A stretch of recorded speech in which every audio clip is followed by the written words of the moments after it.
বাংলাদেশে ক্ষমতার পালাবদলের সঙ্গে সঙ্গে পাঠ্যপুস্তক পরিবর্তনের এক চিরচেনা সংস্কৃতি গড়ে উঠেছে। ৯০-এর দশক থেকে শুরু করে বর্তমান সময় পর্যন্ত প্রতিটি সরকার ক্ষমতায় এসে তাদের নিজস্ব রাজনৈতিক আদর্শ, দৃষ্টিভঙ্গি এবং নির্বাচনী ইশতেহার অনুযায়ী পাঠ্যবই পরিমার্জন ও পুনর্বিন্যাস করেছে। সম্প্রতি নতুন সরকারের আগমন উপলক্ষে ২০২৭ শিক্ষাবর্ষের প্রাথমিক ও মাধ্যমিক স্তরের মোট ১৩৫টি বইয়ে বড় ধরনের বদল এবং নতুন ৩টি বিষয় যুক্ত করার সিদ্ধান্ত নেওয়া হয়েছে।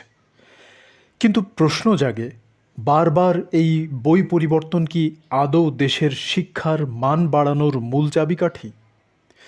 বাস্তবতা হলো, বই পরিবর্তন করাটা দেশের শিক্ষার মান উন্নয়নের মূল বিষয় নয়।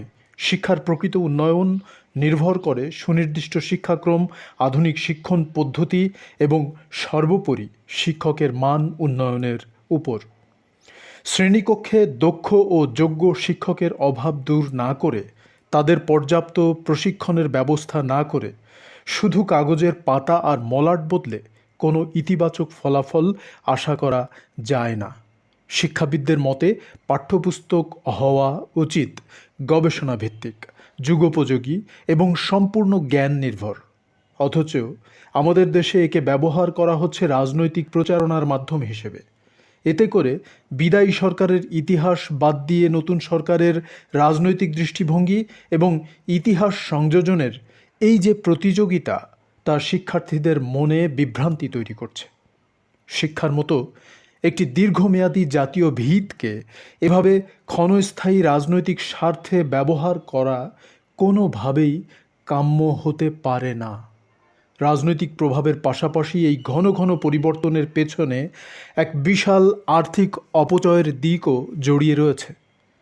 এনসিটিবির তথ্য মতে আগামী শিক্ষাবর্ষে ৪ কোটি শিক্ষার্থীর জন্য প্রায় ৩০ কোটি বই ছাপা ও বিতরণ করা হবে, যার পেছনে রাষ্ট্রীয় তহবিল থেকে ব্যয় হবে প্রায় ১,৮০০ কোটি টাকা।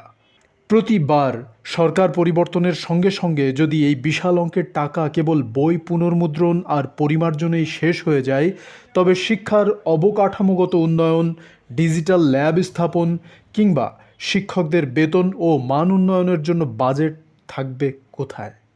জনগণের ট্যাক্সের এই বিপুল টাকা কি এর চেয়ে ভালো কোনো ব্যবহার হতে পারত না? বাঙালিয়ানা তার দর্শকদের মতকে সর্বোচ্চ গুরুত্ব দেয়। কিছুদিন পর পর পাঠ্যক্রমে পরিবর্তন আপনি সমর্থন করেন কি?